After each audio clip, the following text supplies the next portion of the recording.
남편분이 아프게 된다면 어떠실 것 같아요? 생각만 해도 너무 힘들 것 같아요. 제 주변에 정말 엄청 대단한 형님이 계시거든요. 결혼하고 5년 차 되었을까요? 그때 형부가 오토바이 사고가 나서 하반신 마비 판정을 받았거든요. 그래서 형부랑 시어머니, 시댁 식구들이 전부 모여서 이혼을 하라고 했대요. 결혼한 지 얼마 되지도 않았고 애도 어리니까 말이죠. 솔직히 암담하잖아요. 근데 이 언니가 그 말을 듣고 뭐라고 했는지 아세요? 당신은 내가 하반신 마비되면 나 버릴 거야? 아니잖아. 당신은 끝까지 내 남편이고 우리 찬진이 아빠야. 우리 가족 내가 끝까지 지켜. 정말 너무 멋있지 않아요? 그때 그 소리를 듣고 시댁 식구들 모두 눈물바다가 돼가지고요. 난리도 그런 난리가 아니었다고 하더라고요. 근데 사고 당하기 전에요. 이 언니가 부부 금슬이 정말 좋았거든요. 사고 당하고 나선 어쩔 수 없이 부부 관계도 끊어진 거죠. 그래도 언니는 희망의 끈을 놓진 않았어요. 어디 가서 보니까 하반신이 마비여도 남성 능력을 회복할 수 있는 방법이 있다고 하더라고요. 그래서 형부한테 가서 우리 다시 노력을 해서 둘째를 좀 가져보자고 이렇게 얘기를 했대요. 그랬더니 형부가 갑자기 너무 예민하게 반응을 했다고 하더라고요. 안 되는 걸 어떡해. 다른 남자랑 하든가! 이렇게 화를 냈다는 거예요. 언니는 그때 속이 너무 상해서 이 남자랑 이혼을 해야 되나 라는 생각이 들었다고 하더라고요. 그러던 어느 날 언니가 이제 회사에 출근을 했는데 갑자기 일이 생겨서 회사에 반차를 쓰고 집에 왔었거든요. 근데 왜 여자한텐 그 촉이라는 게 있잖아요. 집에 들어가려고 문을 열려고 하는데 이상한 느낌이 들었다라는 거예요. 안방에서요. 시어머니랑 형부가 하는 소리가 들려오기 시작했다는 거예요. 근데 며느라기는 너 이러는 거 알고 있니? 나중에 너 이거 그냥 뻘떡 선 거 보면 아가 기절하겠다. 어머니가 이렇게 어루만져 주시니까 이 정도로 회복이 된 거죠. 그쪽 위로 조금만 더 위쪽으로요. 누가 들어도 그 소리죠. 그 소리를 듣곤 언니는 도망을 치고 싶었는데 몸이 굳어버려가지고 도망을 칠 수가 없었다고 하더라고요. 그 순간 시어머니가 겉옷을 입으면서 땀을 뻘뻘 흘리고 밖으로 나왔대요. 아이고 이게 무슨 일이고 니 일 나간 거 아이가? 니가 와 집에 있노? 그 형님은 그 모습을 보고 분노를 참지 못하고 그냥 안방으로 들어갔대요. 그랬더니 형부가 옷을 벗은 채로 누워 있었는데 이게요 어떻게 된 일이냐면요. 안녕하세요. 하반신 마비인 남편과 결혼 생활 10년 차인 최경희입니다. 5년 전쯤이었나? 남편이 배달을 하다가 오토바이 사고를 당했어요. 많이 다쳐서 하반신 마비가 왔었죠. 그때가 결혼 생활 5년 차였고 아이가 3살이었어요. 네, 다들 이혼하라고 하셨죠. 시댁 식구들은 제 인생도 중요하다며 이혼하라고 그러셨어요.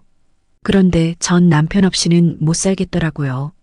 남편만큼 있는 그대로의 절 사랑해주는 사람을 만날 자신이 없었어요. 그래도 사랑만으로는 힘들다. 그런 이야기도 많이 듣긴 했죠. 힘든 순간이 없었다고 하면 거짓말이겠죠. 하지만 잘 이겨낸 것 같아요. 역경을 버티면서 더 단단한 사랑을 하는 관계가 되었답니다. 제 이야기 한번 들어보시겠어요? 제 이름은 최경희이고 올해 37살입니다. 보험회사에서 일하고 있습니다. 남편 민석 씨와 결혼한 지 10년이 되었습니다. 행복한 결혼 생활을 하고 있지만 항상 쉽지만은 않았습니다. 저는 자상한 부모님, 특히 어머니 밑에서 자랐어요. 어머니는 우리 교회 집사님이세요. 어머니는 항상 다른 사람에게 친절하고 좋은 성품을 가지라고 가르치셨어요. 경희야, 내가 좋은 사람이 되면 다른 좋은 사람들도 내 인생에 들어올 거야 라고 말씀하시곤 하셨죠. 저는 어머니의 조언을 귀담아 들었습니다. 친구들을 배려하고 학교 공부를 열심히 하려고 노력했어요.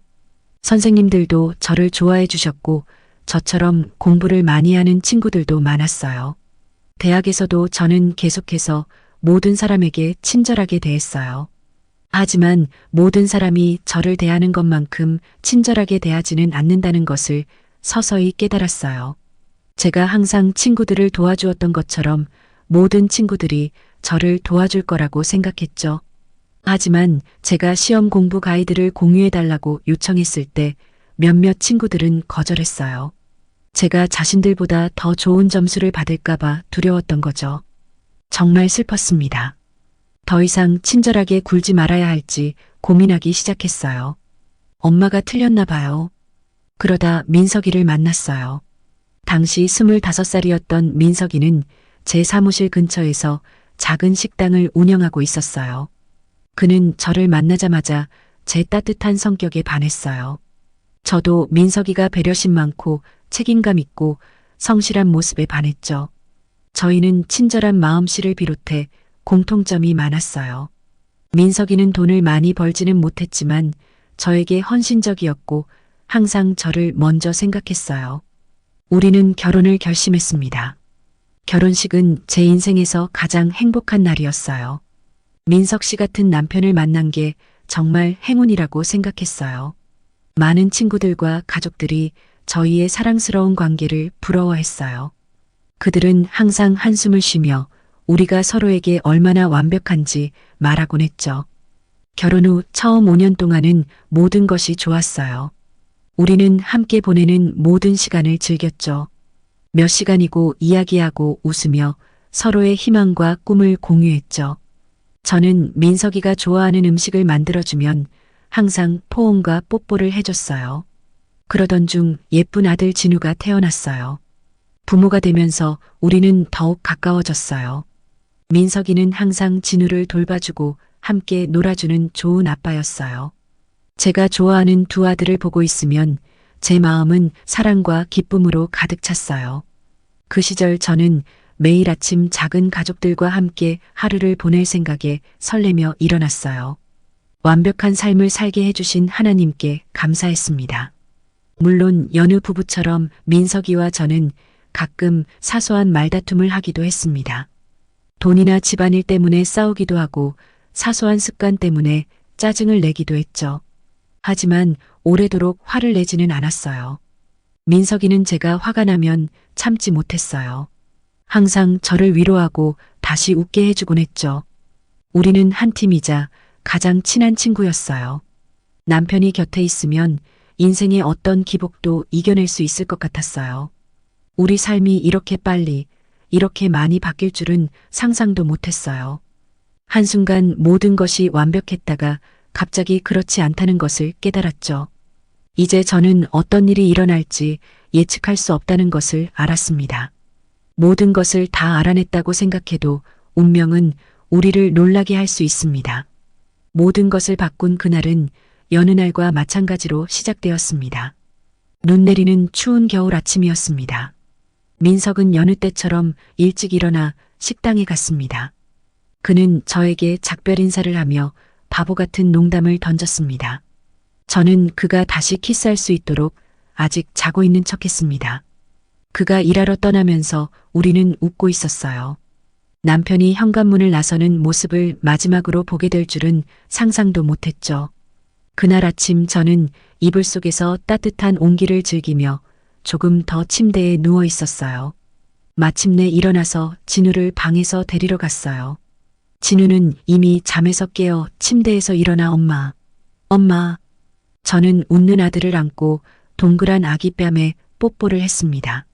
아침을 만드는 동안 저는 진우가 주방 바닥에서 냄비와 프라이팬을 가지고 놀게 했습니다. 아들과 저는 함께 여유로운 아침을 보냈습니다. 밖에는 정말 눈이 많이 내리고 있었어요. 그런 날씨에 외출할 필요가 없어서 감사했던 기억이 납니다. 점심시간이 되자 저는 진우를 낮잠 재우고 청소를 시작했습니다. 막 빨래를 마쳤을 때 전화벨이 울렸어요. 시어머니 전화였습니다. 경희야. 시어머니가 떨리는 목소리로 말했다. 나 지금 병원에 있어. 사고가 났어. 민석이가. 저는 다리에 힘이 빠지는 것을 느꼈습니다. 방이 빙글빙글 돌기 시작했습니다. 시어머니에게 어느 병원에 있냐고 물었습니다. 시어머니가 알려주셨고 저는 멍한 상태로 전화를 끊었습니다. 부모님께 전화해서 진우와 함께 지내자고 부탁했어요. 그리고 장갑이나 목도리도 신경 쓰지 않고 코트를 걸치고 택시를 잡으러 뛰어나갔어요. 병원으로 가는 길에 저는 미친 듯이 기도했습니다. 하나님, 제발 민석 씨가 무사하게 해주세요. 라고 반복해서 속삭였습니다. 온갖 끔찍한 시나리오를 상상하며 머릿속은 정신없이 돌아갔습니다. 병원에 도착했을 때는 이미 몸을 주체할 수 없을 정도로 떨고 있었습니다. 프런트 데스크에서 남편을 찾았습니다. 간호사가 저를 응급실로 안내했습니다. 저는 시어머니를 발견하고 달려갔습니다.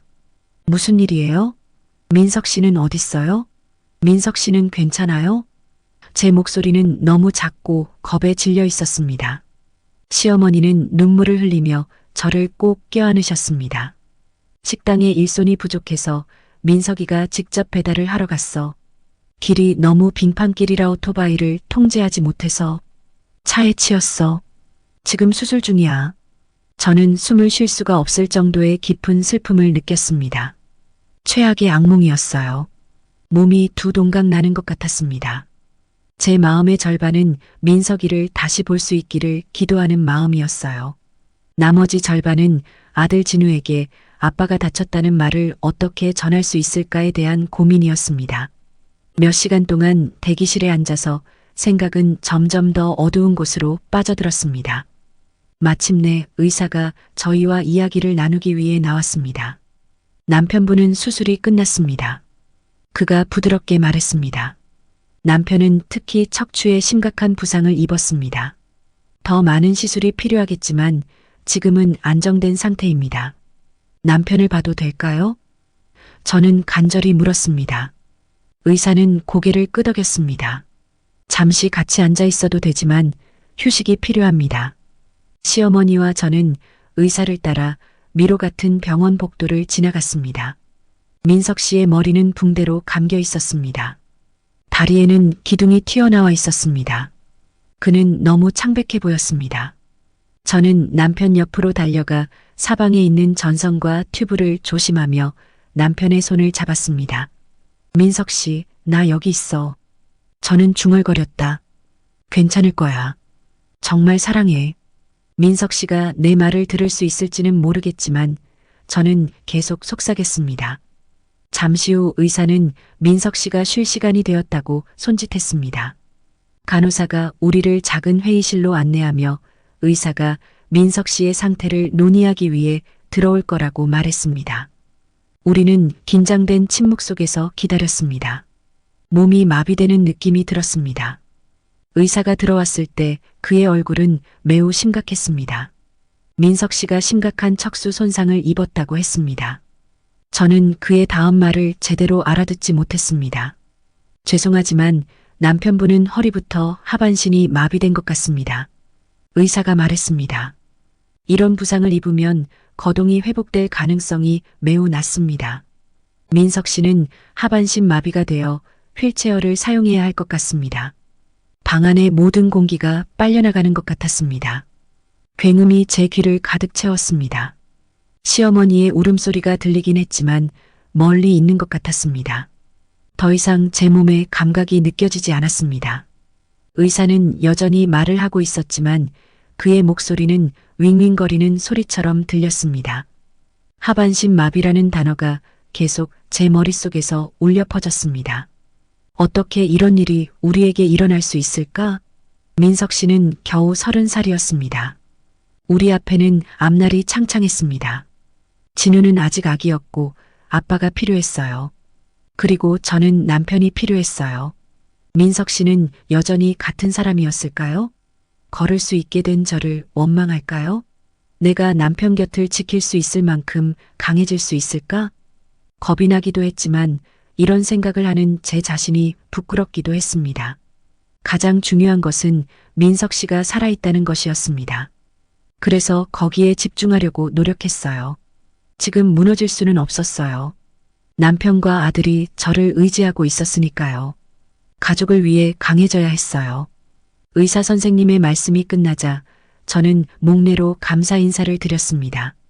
시어머니는 여전히 울고 계셨습니다.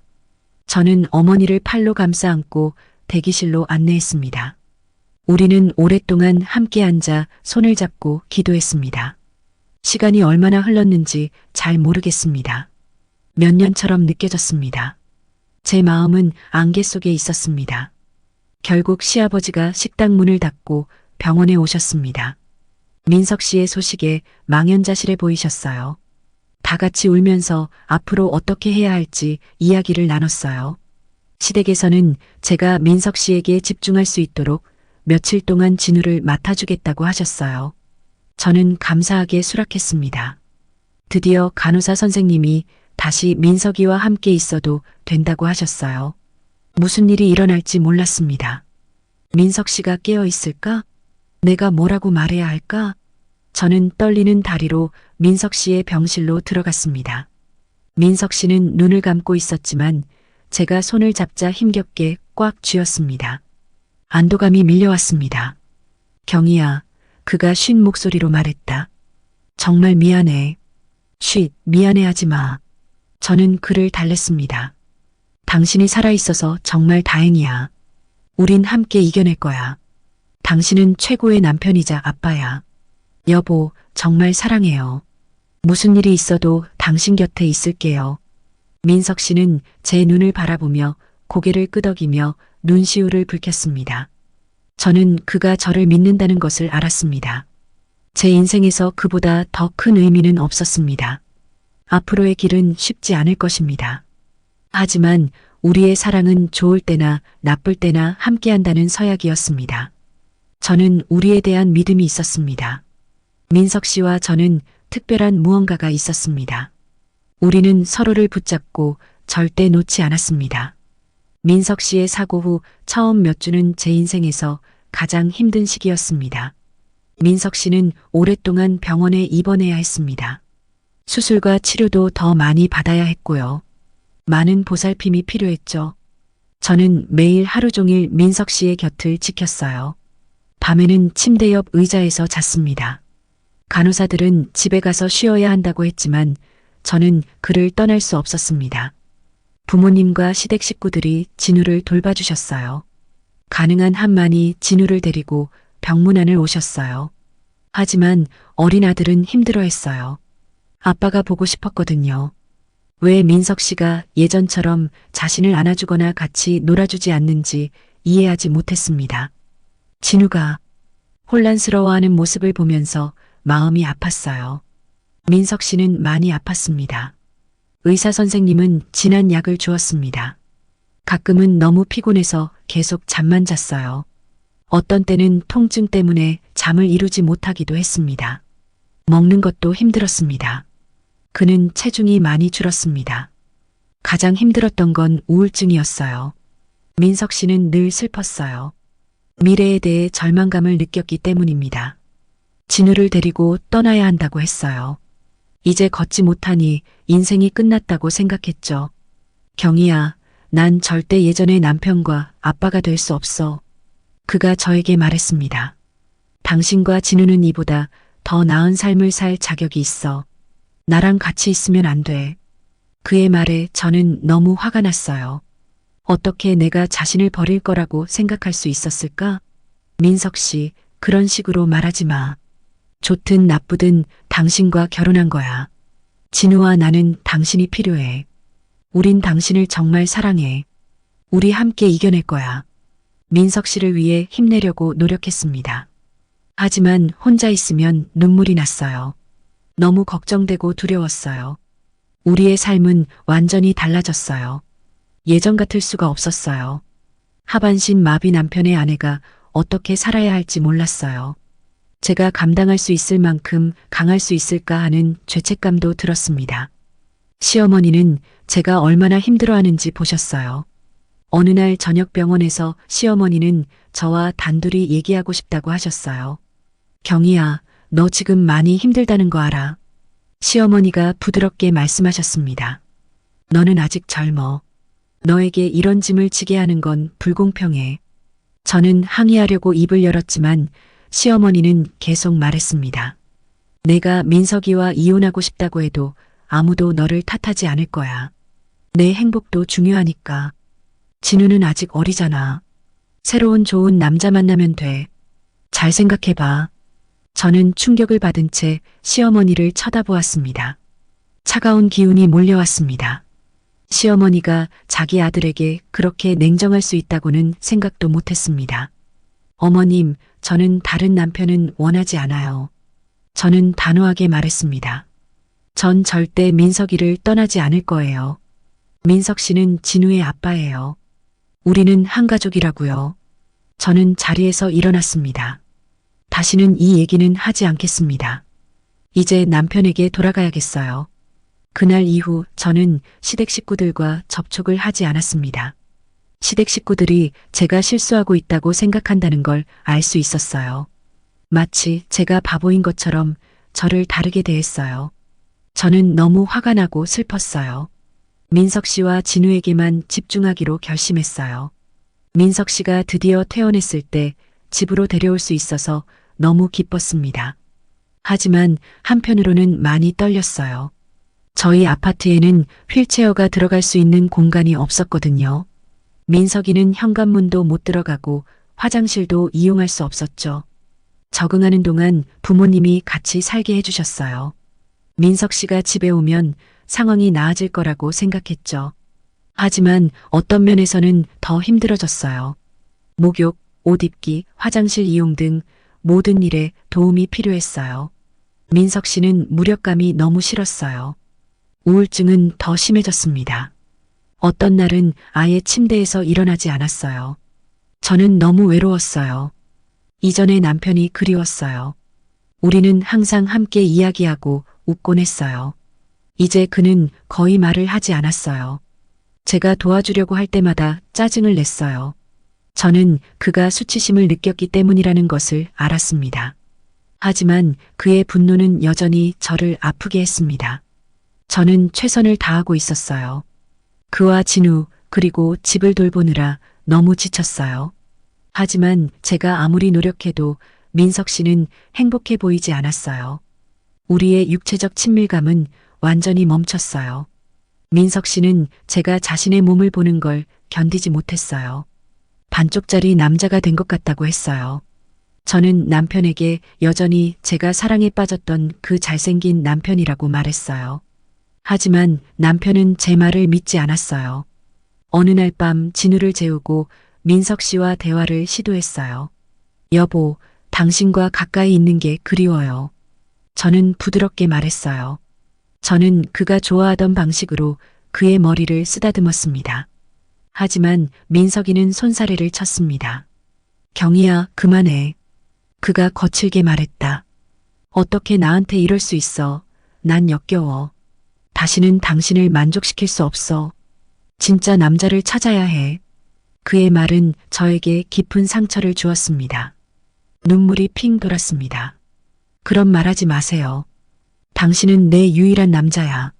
무슨 일이 있어도 당신을 사랑해. 우리는 다시 예전처럼 지낼 수 있어. 가능하다고 들었어. 민석 씨는 쓴웃음을 지었다. 그게 나한테 얼마나 굴욕적인 일인지 알아? 침대에서 준비를 하고 기구를 사용해야 한다는 게 차라리 나한테 손대지 않았으면 좋겠어. 그때부터 모든 게 너무 힘들었어요. 가장 필요한 순간에 민석 씨가 저를 밀어내는 것 같았어요. 진우의 방에서 아들을 깨우지 않기 위해 베개를 베고 흐느끼며 잠을 잤습니다. 몇 주가 지나면서 민석 씨와 저는 점점 멀어지는 것을 느낄 수 있었습니다. 서로에게 예의를 갖췄지만 깊은 사랑과 애정은 사라졌습니다. 저는 진우에게 집중했고 모든 사랑을 쏟아부었습니다. 진우는 너무 어려서 아버지에게 무슨 일이 있었는지 제대로 이해하지 못했습니다. 진우는 우리의 새로운 삶에 빠르게 적응했어요. 저는 제 귀여운 아들에게 정말 감사했습니다. 민석이는 저에게 웃을 수 있는 이유를 주었습니다. 민석 씨는 서서히 나아지기 시작했습니다. 물리치료를 받으면서 더 강해졌습니다. 혼자서 더 많은 일을 할 수 있는 방법을 배웠습니다. 의사는 민석 씨의 근육이 너무 뭉치지 않도록 운동과 스트레칭을 도와주는 방법을 알려주었습니다. 민석 씨는 항우울제를 먹기 시작했습니다. 그 뒤로 민석 씨의 기분이 조금 나아졌습니다. 우리는 미래에 대해 이야기하기 시작했습니다. 저희 지병 아파트 건물에 엘리베이터가 있어서 다시 집으로 이사하기로 했습니다. 민석 씨와 진우를 전업으로 돌보기 위해 다니던 직장을 그만뒀습니다. 민석 씨의 장애 수당과 저축한 돈으로 생활했어요. 쉽지는 않았지만 어떻게든 해냈어요. 드디어 상황이 나아지고 있다고 생각했죠. 그러던 어느 날 아침 제 세상을 다시 한번 산산조각 내는 전화 한 통을 받았습니다. 민석 씨의 주치의가 최근 검사 결과를 가지고 온 전화였습니다. 안타까운 소식이 있습니다. 의사가 말했습니다. 남편분의 다리에서 혈전이 발견되었습니다. 마비의 매우 심각한 합병증입니다. 혈전이 폐로 이동하면 치명적일 수 있습니다. 민석 씨는 당장 수술이 필요합니다.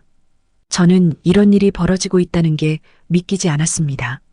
민석 씨는 이미 너무 많은 일을 겪었습니다. 이제 막 회복하기 시작한 사람이었습니다. 민석 씨를 다시 잃을 수도 있다는 생각에 견딜 수가 없었습니다.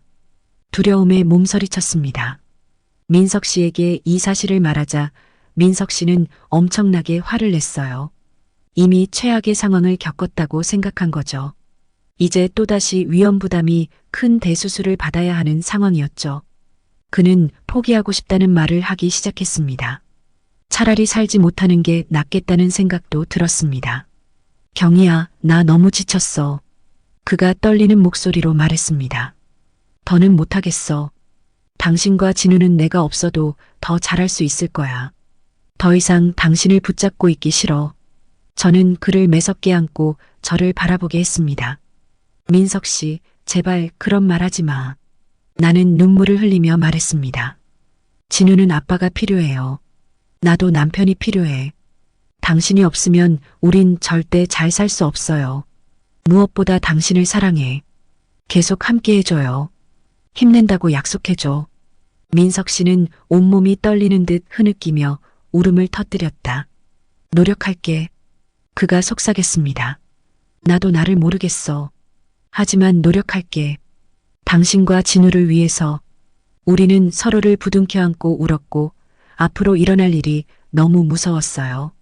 계속할 수 있는 힘을 달라고 간절히 기도했습니다. 다음 날 저는 민석이를 데리고 수술을 위해 병원으로 향했습니다.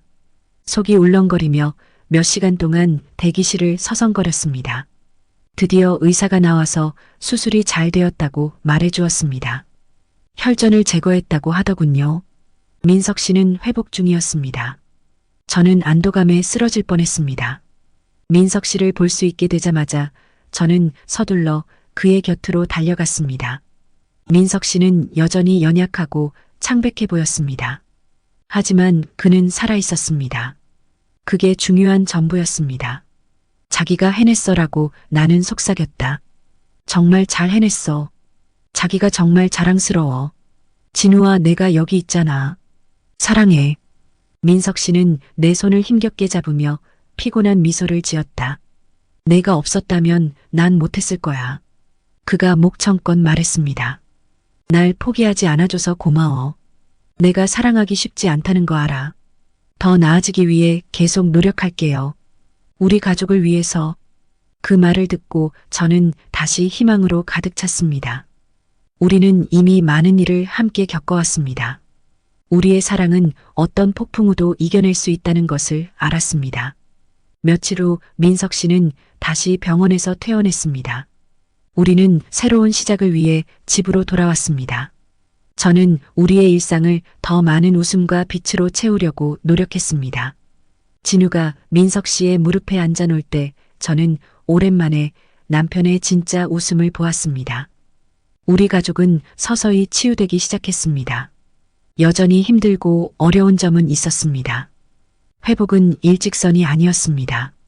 슬픔과 분노가 다시 찾아온 날도 있었습니다. 민석 씨는 쉽게 좌절했습니다. 인내심을 많이 가져야 했습니다.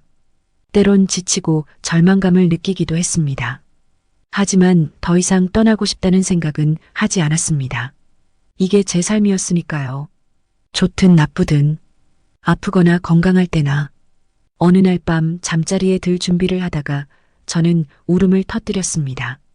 억눌렸던 모든 고통과 스트레스가 한꺼번에 밀려왔습니다. 그동안 민석 씨를 위해 그렇게 버텨왔는데 이렇게 나약한 순간을 보낸 게 죄책감이 들었습니다. 베개로 흐느끼는 소리를 막았습니다. 그때 민석 씨의 팔이 뒤에서 저를 감싸는 게 느껴졌습니다. 자기야, 괜찮아. 그가 중얼거렸습니다. 나에게 눈물을 숨길 필요 없어. 넌 정말 강해. 이제 내가 널 안아줄 차례야. 이 삶이 우리가 계획했던 것과는 다르다는 거 알아. 하지만 우리는 여전히 함께 행복을 찾을 수 있다고 믿어. 그 어려운 일들을 겪으며 나를 사랑해줘서 고마워. 저는 몸을 돌려 그의 목에 얼굴을 대고 그의 익숙한 향기를 들이마셨습니다. 오랫동안 기다렸던 그의 말을 다시 들을 수 있었습니다. 난 항상 당신을 사랑할 거야. 저는 그에게 말했습니다. 무슨 일이 있어도 당신은 나의 행복이에요. 우리는 함께 길을 찾을 거야. 앞으로의 길은 여전히 험난할 거라는 걸 알았습니다. 민석 씨의 마비는 우리 삶의 모든 부분에 영향을 미쳤습니다. 우리는 잃어버린 것들을 슬퍼했습니다. 하지만 저는 우리의 끈끈한 유대감을 느꼈습니다. 구부러질 수는 있어도 부러지지 않는 강인하고 진실한 무언가. 우리가 함께 견뎌낸 시련이 만들어낸 강인함. 저는 여전히 눈물을 흘리며 빛나는 남편의 눈을 바라보았습니다. 그 속에서 저는 제가 함께 늙어갈 남자를 보았습니다. 제 아이의 아버지, 제 파트너이자 소울메이트. 무슨 일이 있어도 저는 이 사람을 지키기 위해 싸울 것입니다. 마지막 숨을 거둘 때까지 잡을 손이었습니다. 우리의 사랑은 우리의 유산이 될 것입니다. 시간이 지나면서 민석 씨와 저는 새로운 일상에 적응해 나갔습니다. 민석 씨는 물리치료를 계속 받으면서 조금씩 더 강해졌습니다. 휠체어를 더 독립적으로 사용할 수 있게 되었습니다. 진우를 돌보고 집안일을 하는 것도 도와주었습니다. 저는 진우의 발전이 정말 자랑스러웠습니다. 하지만 여전히 우리 사이에는 거리가 있었습니다. 예전처럼 쉽게 나눌 수 있었던 친밀감은 사라졌습니다. 민석 씨는 종종 어두운 생각에 잠겼습니다. 기분 기복이 심했습니다. 가끔은 좌절감에 화를 내기도 했습니다. 어떤 때는 거의 말을 하지 않기도 했습니다. 저는 인내심을 갖고 응원하려고 노력했습니다. 하지만 그의 우울증은 저에게도 큰 타격을 주었습니다. 운동을 돕고 병원에 데려다주고 일상적인 필요를 모두 처리하는 등 끊임없이 그와 함께 있었어요. 육체적으로나 감정적으로나 지칠 대로 지쳤습니다. 저를 위한 시간은 거의 없었습니다. 진우는 제게 빛나는 빛이었습니다. 그의 천진난만한 미소와 웃음이 저를 버티게 했어요. 저는 진우가 성장하는 모습을 지켜보는 게 좋았어요. 정말 똑똑하고 활동적인 아이였어요. 저는 민석 씨가 저와 같은 소박한 육아의 기쁨을 누릴 수 있기를 바랐어요. 하지만 민석 씨는 종종 우리와 단절된 것처럼 보였어요. 외로움을 많이 느끼기 시작했어요. 더 이상 친구들을 볼 시간이 없었어요. 민석 씨를 혼자 둘 수도 없고 데리고 외출하는 것도 힘들었어요. 언니가 결혼을 했는데 브라이덜 샤워도 못 가서 아쉬웠어요. 언니는 이해한다고 했지만 저는 언니가 상처받았다는 걸 알았어요. 저는 가족을 돌보는 것이 중요했어요. 하지만 일하고 친구들을 만나고 나만의 시간을 갖는 등 예전의 삶도 그리웠어요. 그런 생각을 하는 것조차 죄책감이 들었어요. 남편은 제가 필요했어요. 제가 어떻게 그렇게 이기적일 수 있을까요? 병원비는 계속 쌓여만 갔습니다. 민석 씨의 장애 수당이 도움이 되긴 했지만 여전히 빠듯한 살림이었어요. 저는 절약하고 줄일 수 있는 방법을 찾았습니다. 집에서 바느질이나 공예품을 만들어 온라인으로 판매하는 등 작은 일부터 시작했어요. 큰 돈은 아니었지만 조금씩 도움이 되었습니다. 하지만 여전히 금전적인 스트레스는 저를 짓눌렀습니다. 그러던 어느 날 시장에서 오랜 직장 동료와 마주쳤습니다. 그녀는 제게 어떻게 지내는지 물었습니다. 저는 어떻게 대답해야 할지 몰랐어요. 진실이 너무 무거웠거든요. 그래서 그냥 웃으며 그렇죠. 가족들과 바쁘게 지내고 있어요. 잘 지내고 있어요. 그러자 그녀는 저를 보며 제가 잊을 수 없는 말을 하더군요. 경희 씨, 어떻게 그러는지 모르겠어요. 당신은 성자 같아요. 나 같으면 벌써 오래전에 떠났을 거야. 아직 젊고 예쁜데 인생을 낭비하지 마세요. 그녀의 말은 저에게 충격을 주었습니다. 어떻게 그런 잔인한 말을 할 수 있을까요? 저는 얼른 변명하고 자리를 떴습니다. 하지만 그녀의 말은 제게 남아 있었습니다. 민석 씨를 버릴 거라고 생각했던 시댁 식구들에 대한 분노가 되살아났기 때문이죠.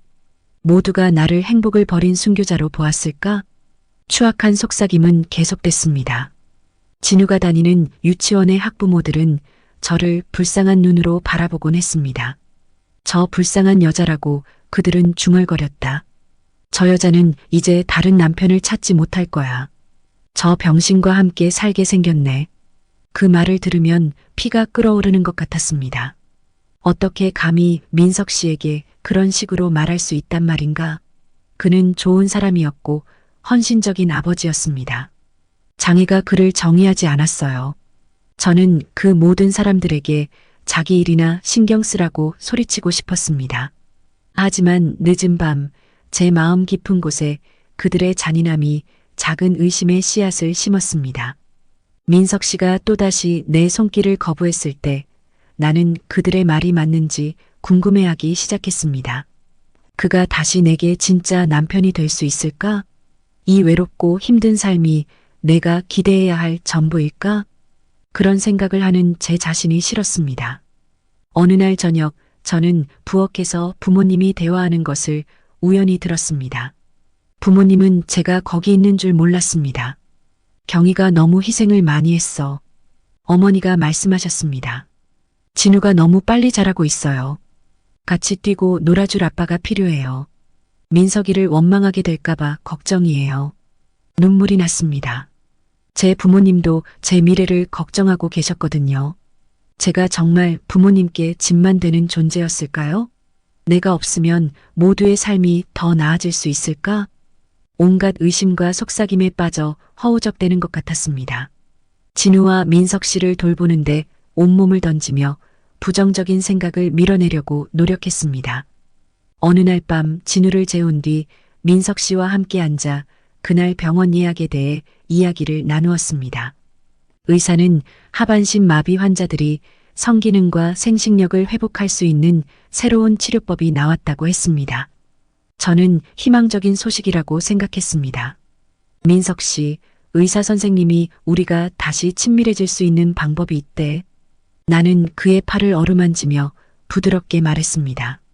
우리 결혼 생활에서 그런 부분이 정말 그리워요. 방법을 찾을 수 있지 않을까? 민석 씨는 갑자기 내게서 멀어졌다. 진심이야, 경희? 그가 퉁명스럽게 물었다. 병신하고 섹스하려고 임상술이라도 해보겠다는 거야? 그냥 당신을 만족시킬 수 있는 진짜 남자를 찾아보지 그래. 저는 뺨을 맞은 것 같은 기분으로 그의 거친 말에 몸을 움츠렸습니다. 그런 뜻이 아니에요.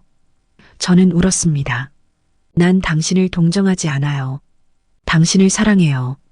당신과 다시 가까워지고 싶어. 그게 그렇게 잘못된 거야? 민석 씨 쓴웃음을 지었다. 사랑? 이 망가진 몸을 누가 사랑할 수 있겠어? 경희, 너는 아직 젊고 건강하잖아. 너한테는 내가 절대 채워줄 수 없는 욕구가 있어. 그냥 인정해. 나한테 혐오감을 느끼고 있겠지? 내 자신이 역겨워. 그만해. 저는 눈물을 흘리며 소리쳤다. 어떻게 그런 말을 할 수 있어? 내가 사랑에 빠진 건 당신의 몸이 아니에요. 그것은 당신의 마음과 영혼입니다. 무슨 일이 있어도 난 항상 당신을 원할 거야. 왜 그걸 못 믿어? 우리는 가쁜 숨을 몰아쉬며 서로를 바라보았습니다. 우리 사이의 간극이 그 어느 때보다 넓게 느껴졌습니다. 민석 씨는 먼저 고개를 돌렸습니다. 나 자러 갈래. 그가 중얼거렸습니다. 이 얘기는 이제 끝났어. 그는 침실로 들어가 문을 굳게 닫았습니다. 저는 소파에 혼자 앉아 눈물을 흘렸습니다. 마음이 산산조각 난 것 같았습니다. 배려심 많고 자신감 넘치던 남편이 어떻게 이렇게 씁쓸하고 상심한 사람이 되었을까요? 하지만 저도 고통스러웠어요. 너무 외로웠습니다. 아침에는 아무 일도 없었던 것처럼 행동했습니다. 우리 사이에는 팽팽한 긴장감이 감돌았습니다. 민석 씨는 거의 눈을 마주치지 않았습니다. 저는 진우에게 집중하며 긍정적인 태도를 유지하려고 노력했습니다. 하지만 마음속은 공허하고 절망적이었습니다. 며칠 후 진우의 유치원 등원 준비를 하고 있을 때 전화벨이 울렸습니다. 제 친구 지수였어요. 대학 시절 친하게 지냈지만 제가 결혼한 후 연락이 끊겼던 친구였어요. 깜짝 놀랐지만 반가웠습니다. 경희야, 통화해서 너무 반가워. 그녀가 따뜻하게 말했습니다. 너무 오랜만이라 미안해. 민석 씨의 사고 소식 들었어. 얼마나 힘들었을지 상상도 안 돼. 어떻게 지내? 그 다정하고 걱정 어린 목소리에 참아왔던 아픔이 모두 쏟아져 나왔습니다.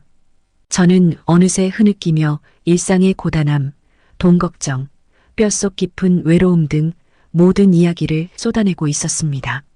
지수는 가만히 들어주며 달래는 말을 했습니다. 제 할 말이 다 떨어지자 그녀가 말했습니다. 경희야, 너는 지옥을 겪었어. 내가 도와줄게. 너는 휴식이 필요해. 주말 동안 진우를 부모님께 맡기고 너 혼자만의 시간을 보내면 어떨까? 친구나 언니랑 같이 지내. 재충전도 하고. 저는 습관처럼 거절하기 시작했습니다. 어떻게 민석 씨와 진우를 두고 떠날 수 있을까? 하지만 자유를 맛보고 싶다는 생각은 너무도 유혹적이었습니다. 지수의 말이 맞을지도 몰랐습니다. 생각해 볼게. 저는 망설이며 말했습니다. 보고 싶어. 만나면 좋을 것 같아. 그럼 계획을 세우자. 지수가 말했습니다. 경희야, 가끔은 너 자신을 먼저 생각해야지. 넌 충분히 잘하고 있어. 지수의 말은 지친 제 마음에 담비와도 같았습니다. 인정받고 이해받는다는 사실이 기분이 좋았습니다. 너무 오랫동안 외로웠습니다. 전화를 끊은 후 저는 작은 미소를 지으며 그 자리에 앉았습니다. 오랜만에 처음으로 작은 설렘의 불꽃이 느껴졌습니다. 하지만 그 불꽃은 죄책감으로 금세 꺼져버렸습니다. 어떻게 가족을 떠날 생각을 할 수 있었을까요? 이미 다들 내가 민석 씨를 버릴 거라고 속삭이고 있는 것 아닌가? 저는 주말에 떠난다는 생각을 버렸습니다. 이기적인 환상이었죠. 그래도 그 전화는 제게 힘을 주었습니다. 빨래를 하고 집 청소를 하면서 콧노래를 흥얼거리고 있는 제 자신을 발견했습니다. 그날 밤 민석 씨가 TV를 보고 있을 때 저는 옆에 앉아 그의 손을 잡았습니다. 민석 씨는 나를 경계하는 눈빛으로 바라보았습니다. 민석 씨, 그동안 우리가 정말 힘들었던 거 알아? 제가 말문을 열었습니다. 하지만 당신에 대한 내 사랑은 변하지 않았다는 걸 알아줬으면 해. 당신은 나한테 짐이 아니야. 당신과 진우를 돌보는 게 내 인생에서 가장 중요한 일이야. 내가 당신을 동정하거나 원망하는 것처럼 느끼게 했다면 미안해. 그건 사실이 아니야. 민석 씨는 한참을 침묵했다. 나도 미안해, 경희야. 그가 마침내 말했습니다. 내가 당신을 밀어냈던 거 알아. 가끔은 내가 너무 무가치하게 느껴져. 너와 진우가 나 없이도 더 잘 살 수 있을 것 같아. 내가 이런데도 여전히 나를 원한다는 게 믿기지 않아. 눈물이 왈칵 쏟아졌습니다. 진우와 나는 언제나 당신을 원할 거야. 제가 힘주어 말했습니다. 민석 씨, 넌 내게 유일한 남자야. 내 인생의 유일한 사랑이야. 어떤 어려움이 닥쳐도 그건 절대 변하지 않을 거야. 우리를 믿어줘. 민석 씨가 내 손을 꽉 잡았다. 순간 그의 눈에서 옛 남편의 모습이 희미하게 보였습니다. 믿어. 그가 속삭였습니다. 경희야, 난 너를 믿어. 당신은 내가 아는 사람 중에 가장 강한 사람이야. 나도 강해지려고 노력할게. 우리 가족을 위해서. 저는 그의 어깨에 머리를 기대고 함께 TV를 봤습니다. 마법의 해결책은 아니었습니다. 하지만 서로에게 작은 발걸음을 내딛는 느낌이었어요. 아직 갈 길이 멀다는 것을 알았습니다. 하지만 마음이 조금은 가벼워졌어요. 다음 날 민석 씨의 물리치료를 받는 동안 저는 침실을 청소하고 있었습니다. 전날 민석 씨가 입었던 바지를 주워 세탁기에 넣었습니다. 주머니에서 작은 종이 한 장이 펄럭였습니다. 영수증인 줄 알고 무심코 집어들었습니다. 그 종이에 적힌 내용을 읽는 순간 심장이 멈출 뻔했습니다. 전화번호였습니다. 그리고 그 아래에는 제가 알아볼 수 없는 손글씨가 적혀 있었습니다. 지은 마이너스 좋은 시간 보내세요. 전화해요. 저는 머리가 빙글빙글 돌면서 침대에 딱딱하게 앉았습니다. 지은? 누구였지? 떨리는 내 손에서 쪽지가 구겨졌다. 민석의 주머니를 열어본 적은 한 번도 없었다. 전적으로 그를 믿었다. 하지만 지금 내 뱃속에서는 차가운 의심의 덩굴이 꿈틀거렸다. 그래서 민석 씨가 나를 거절했던 걸까? 애인이 있었던 걸까? 내가 생각하는 것처럼 자신의 몸을 혐오하지 않는 사람이었을까? 그 생각에 마음이 아팠습니다. 그럴 리 없다고 스스로에게 말하려 했습니다. 민석 씨는 절대 그런 식으로 나를 배신하지 않을 거라고. 하지만 한번 나쁜 마음의 씨앗이 심어지면 뿌리 뽑을 수가 없었어요. 민석 씨가 조용하거나 멀리 떨어져 있을 때마다 살피기 시작했습니다. 민석 씨의 휴대폰이 울릴 때마다 재빨리 확인했습니다. 밤에는 최악의 상황을 상상하며 잠을 설쳤습니다. 지은이가 그의 물리치료사였을지도 모릅니다. 아니면 그의 가장 친밀한 필요를 돌봐주는 간호사였을 수도 있습니다. 이런 생각은 저를 괴롭혔습니다. 어떻게 물어봐야 할지 몰랐어요. 대답이 두려웠어요. 제 두려움을 큰 소리로 말하면 두려움이 현실이 될까봐 두려웠어요. 그래서 침묵을 지켰지만 의심은 저를 갉아먹었습니다. 결국 용기를 내서 민석이가 샤워하는 동안 민석 씨의 휴대폰을 들여다보았습니다. 민석 씨의 통화 기록과 메시지를 훑어보면서 손이 떨렸습니다. 모르는 번호나 수상한 문자는 보이지 않았습니다. 하지만 그가 삭제했을 수도 있습니다. 며칠 후 민석이와 저는 긴장된 침묵 속에서 점심을 먹고 있었습니다. 진우는 유치원에 있었습니다. 우리 사이의 무언의 거리가 하품하는 틈처럼 벌어졌습니다. 더는 참을 수 없었습니다. 민석 씨, 너한테 물어볼 게 있어. 그리고 나한테 솔직하게 말해줬으면 좋겠어. 그는 놀란 표정으로 저를 올려다보았습니다. 물론이지. 뭔데? 저는 심호흡을 했습니다.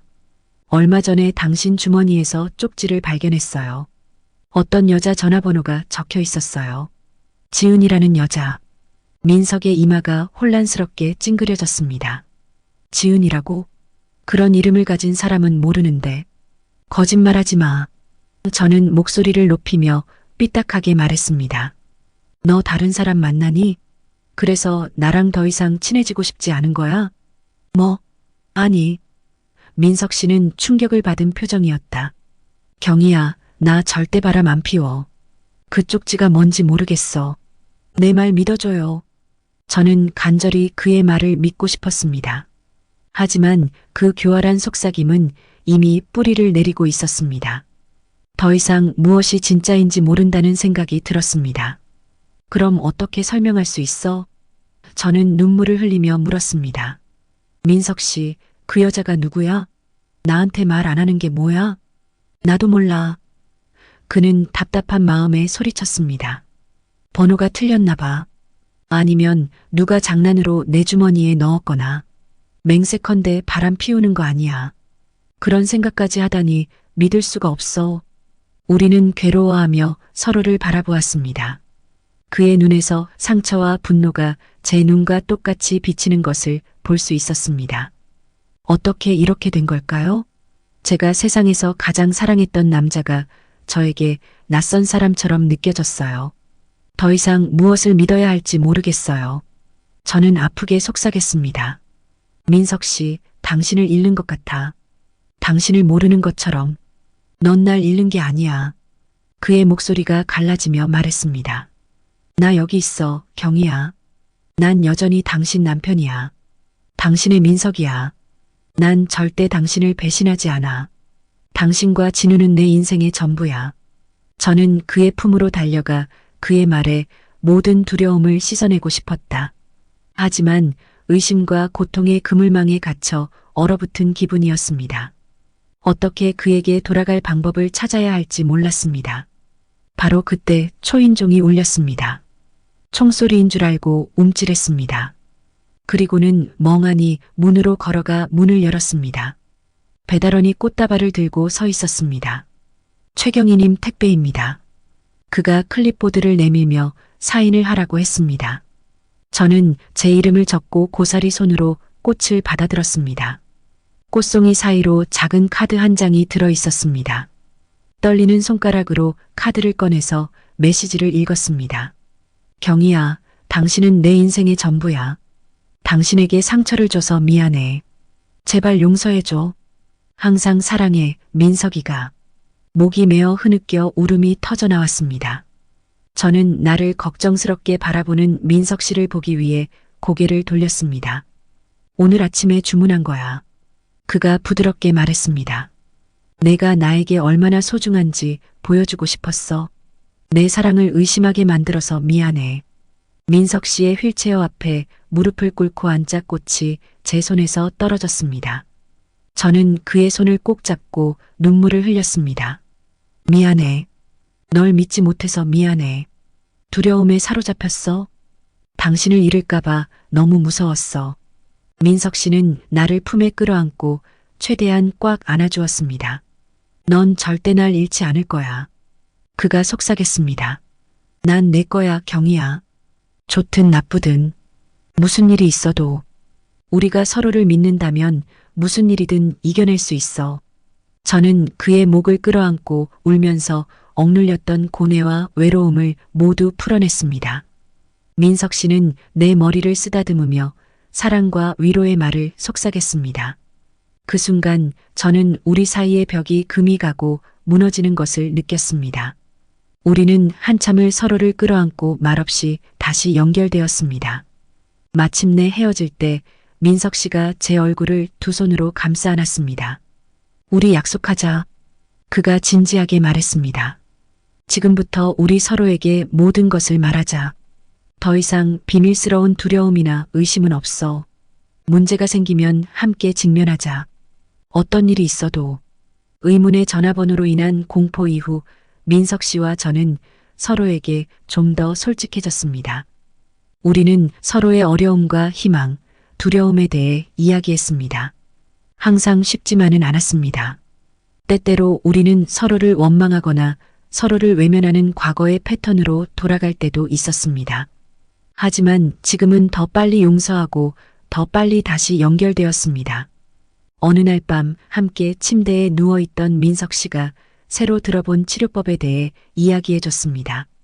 하반신 마비 환자에게 전기 자극과 집중, 물리치료를 병행해 움직임을 되찾게 하는 치료법을 연구하고 있다는 것이었습니다.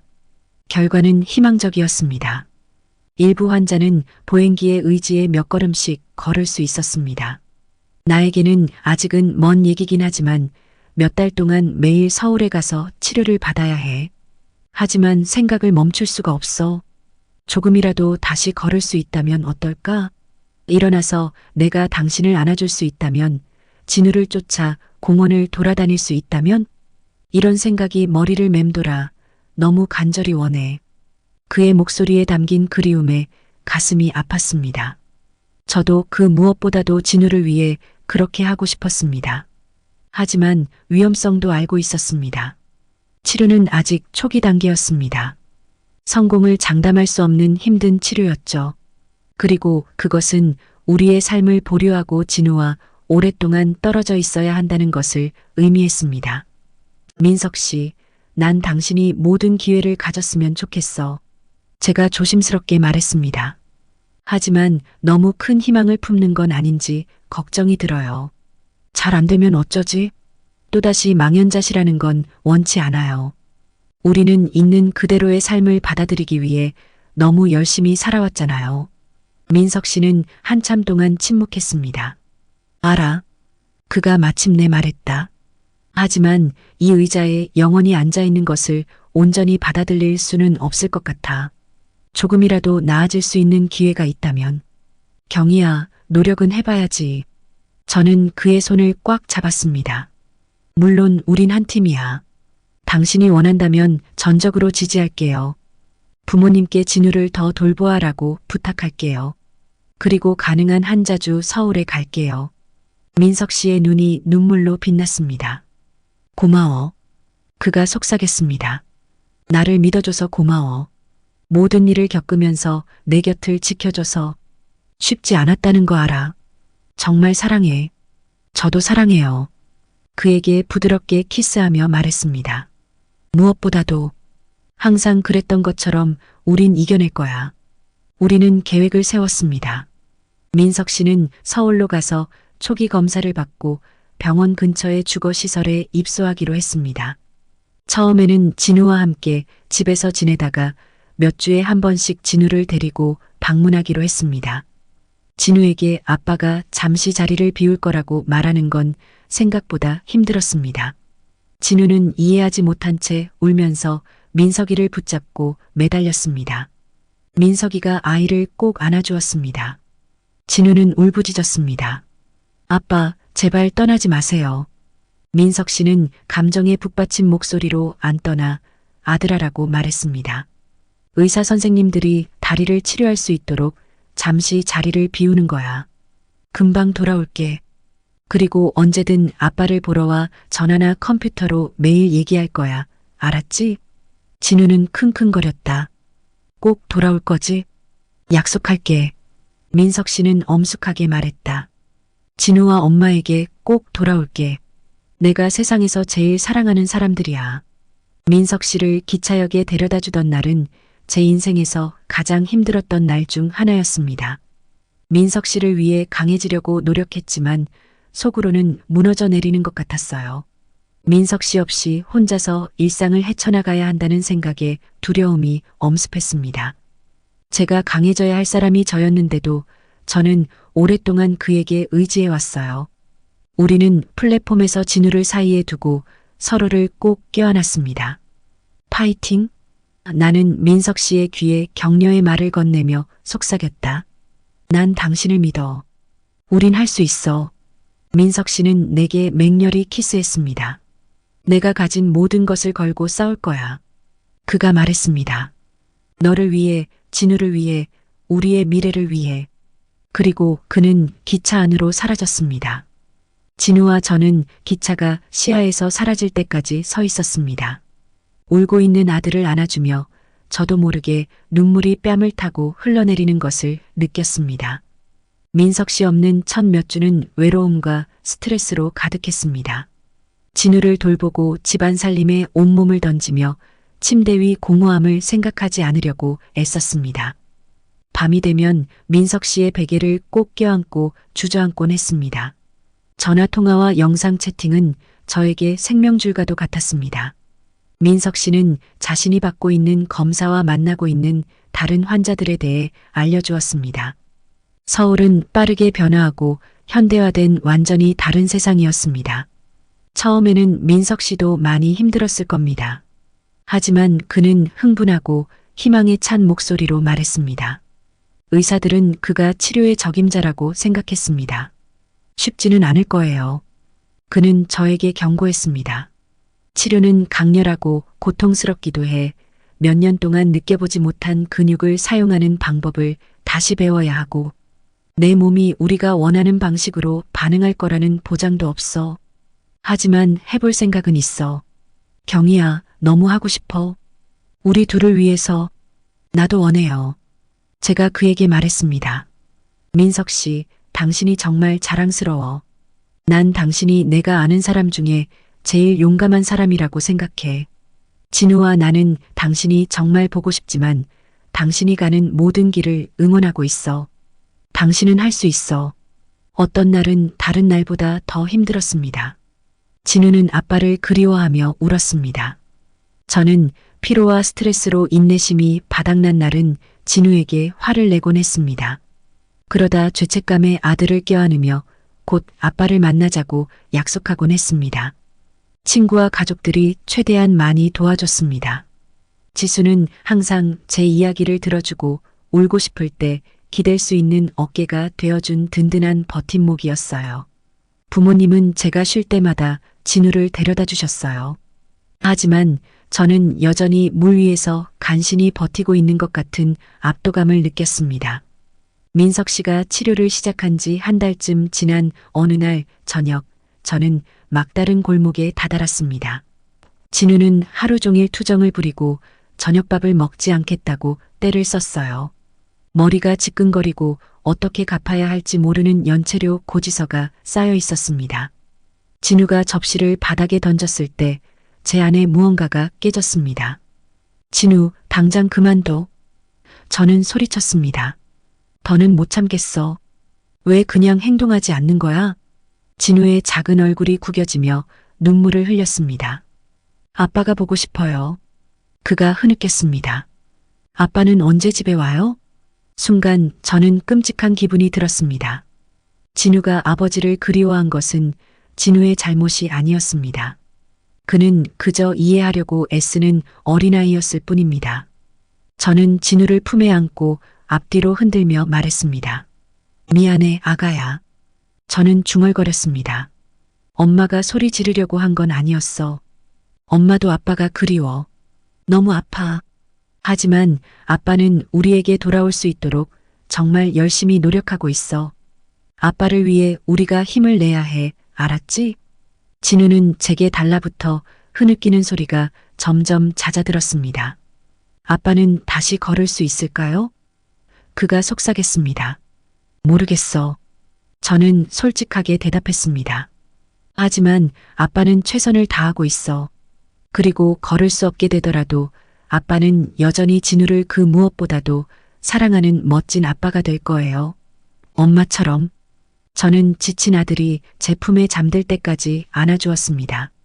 아들을 안고 잠자리에 들면서 저는 뜨거운 사랑과 결심이 솟구치는 것을 느꼈습니다. 민석 씨와 저는 이 귀한 아이를 함께 만들었습니다. 어떤 어려움이 닥쳐도 우리는 한 가족이었습니다. 두 사람에게 힘이 되어주리라 다짐했습니다. 다음 날 저는 진우를 친정에 데려다주고 민석 씨를 놀라게 하려고 서울로 차를 몰고 갔습니다. 제가 온다고 미리 말하지 않은 이유는 제가 들어섰을 때 민석이의 표정을 보고 싶었기 때문입니다. 4시간 동안 운전하면서 생각할 시간이 많았어요. 민석 씨와 결혼식 날 했던 서약이 떠올랐어요. 좋든 나쁘든 아프든 건강하든. 그 당시에는 그저 예쁜 말, 추상적인 개념에 불과했죠. 이렇게 빨리, 이렇게 잔인하게 시험대에 오를 줄은 상상도 못했죠. 하지만 서울의 번잡한 거리를 누비며 저는 시련이 우리의 사랑을 더 단단하게 만들었다는 것을 깨달았습니다. 우리는 최악의 상황, 가장 상처받고 연약해진 서로의 모습을 보았으니까요. 거주시설에 있는 민석 씨의 방에 들어갔을 때 그는 침대에 앉아 창밖을 바라보고 있었습니다. 그 모습을 보고 잠시 동안 저는 가슴이 벅차오르는 사랑과 안도감에 취해 있었습니다. 경희야. 그가 외쳤다. 여기서 뭐 하는 거야? 무슨 일 있어? 저는 그에게 달려가 두 팔로 그를 감쌌습니다. 저는 갑자기 눈물을 흘리며 웃으며 말했습니다. 너무 보고 싶었어요. 보고 싶었어? 민석 씨는 저를 꼭 안아주며 내 머리카락에 얼굴을 파묻었습니다. 나도 보고 싶었어. 그가 속삭였습니다. 얼마나 그리웠는지 모를 거야. 매일 매순간.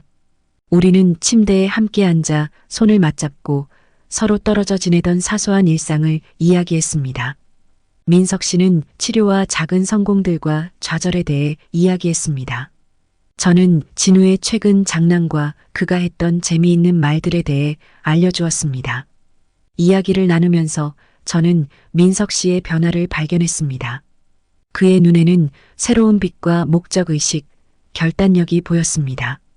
치료는 혹독했지만 민석 씨에게 희망을 주기도 했습니다. 민석 씨는 이제 발가락을 움직일 수 있는 아주 작은 움직임도 보여줬습니다. 작은 기적이었습니다. 별거 아닌 거 알아.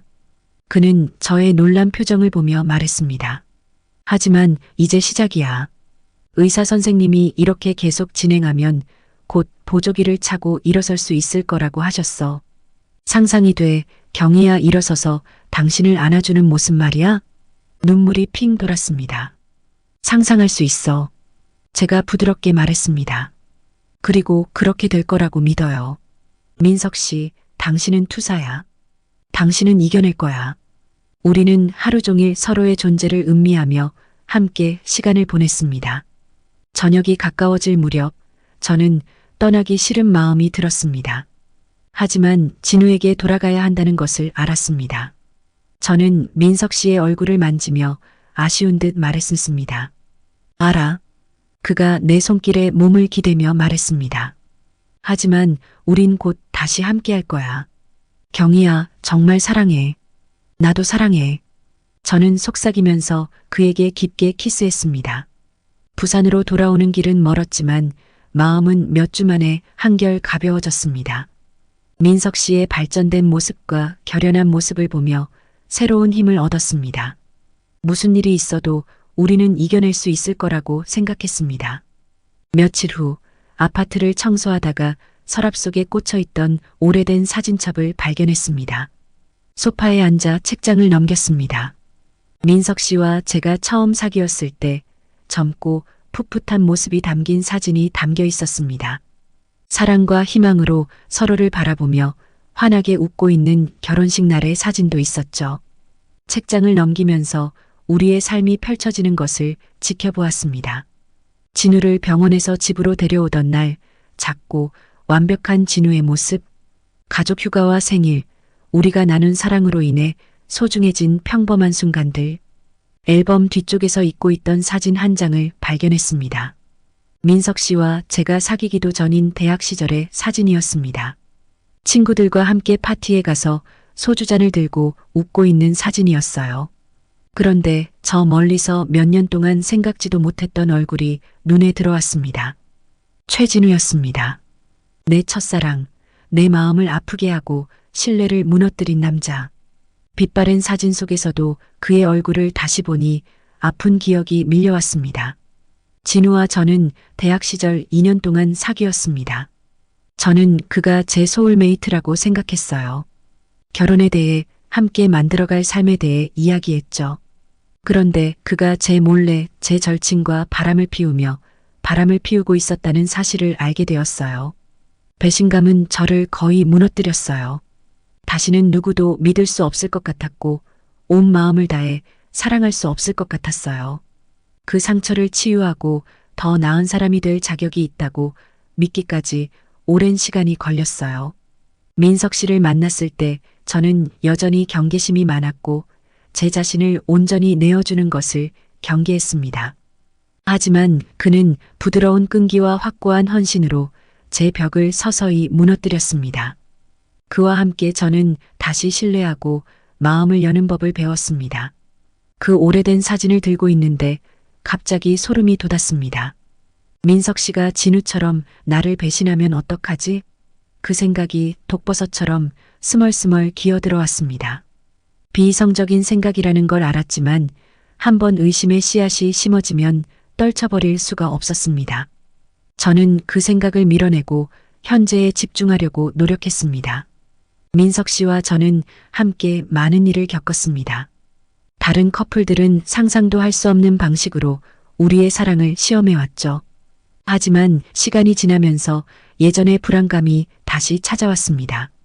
민석 씨와 전화 통화를 할 때마다 그의 말투와 어투를 분석하며 거리감이나 속임수의 힌트를 찾고 있는 제 자신을 발견했습니다. 그런 제 자신이 싫었지만 멈출 수가 없었습니다. 어느 날 저녁 진우를 재우고 거실에 앉아 휴대폰을 쳐다보고 있었습니다. 민석 씨가 밤마다 업데이트 소식을 전하곤 했거든요. 하지만 아무 연락도 없이 시간이 흘러갔습니다. 머릿속에는 여러 가지 시나리오가 스쳐 지나갔고 각 시나리오는 지난번보다 더 끔찍했습니다. 만약 그가 서울에서 다른 사람을 만났다면, 아이와 망가진 몸에 대한 부담이 없는 사람을 만났다면 어땠을까? 우리가 없는 게 더 낫다고 판단했다면 어땠을까? 한 시간이 지났을 때쯤 저는 걱정과 의심으로 거의 미치다시피 했습니다. 마침내 저는 더 이상 견딜 수 없었습니다. 저는 심장이 두근거리며 그의 전화번호로 전화를 걸었습니다. 전화벨이 1번, 2번, 3번 울렸습니다. 그러자 그의 음성 사서함이 울렸습니다. 안녕하세요, 민석입니다. 지금 전화를 받을 수 없어서. 저는 손이 떨리면서 전화를 끊었습니다. 왜 전화를 받지 않는 걸까?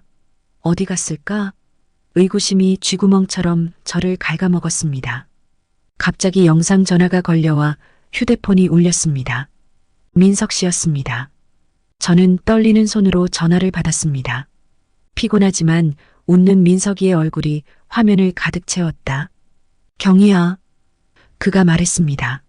늦게 전화해서 정말 미안해. 치료가 끝나고 의사 선생님과 이야기하느라고. 하지만 좋은 소식이 있어. 저는 말을 잇지 못한 채 그를 쳐다보았습니다. 안도감과 죄책감이 동시에 밀려왔습니다. 어떻게 그를 의심할 수 있었을까요? 내가 왜 그랬을까? 경희야. 내 표정을 살피던 민석 씨의 미소가 옅어졌습니다. 무슨 일이야?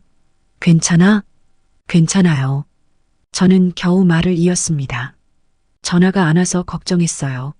별일 아니야. 아무것도 아닌 것 같지 않아. 민석 씨의 눈에는 걱정이 가득했습니다. 말해봐.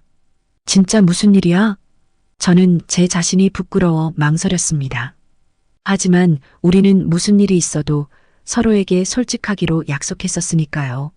저는 심호흡을 했습니다. 오늘 오래된 사진을 발견했어. 제가 조용히 말했습니다. 대학 때 진우가 그 안에 있었어요. 민석 씨는 진우에 대해, 진우가 내 가슴에 남긴 상처에 대해 모두 알고 있었습니다. 아, 경희야. 그가 한숨을 내쉬었습니다. 그랬구나. 진우 얼굴을 다시 보니 아픈 기억이 많이 떠올랐구나. 저는 눈물을 흘리며 고개를 끄덕였습니다. 그랬어. 그리고 의심이 들기 시작했어. 뭘 의심해? 우리가 아니라 그보다는 나 자신, 내 판단력. 진우에 대해 그렇게 잘못 판단한 내 마음을 정말 믿을 수 있을까 하는 의문이 들기 시작했어요. 당신이 나한테 똑같이 상처 주지 않을 거라고 정말 믿을 수 있을까? 내 사랑. 민석 씨 목소리는 한없이 부드러웠다. 난 진우가 아니야. 그런 식으로 배신할 수 없어. 넌 내 전부야.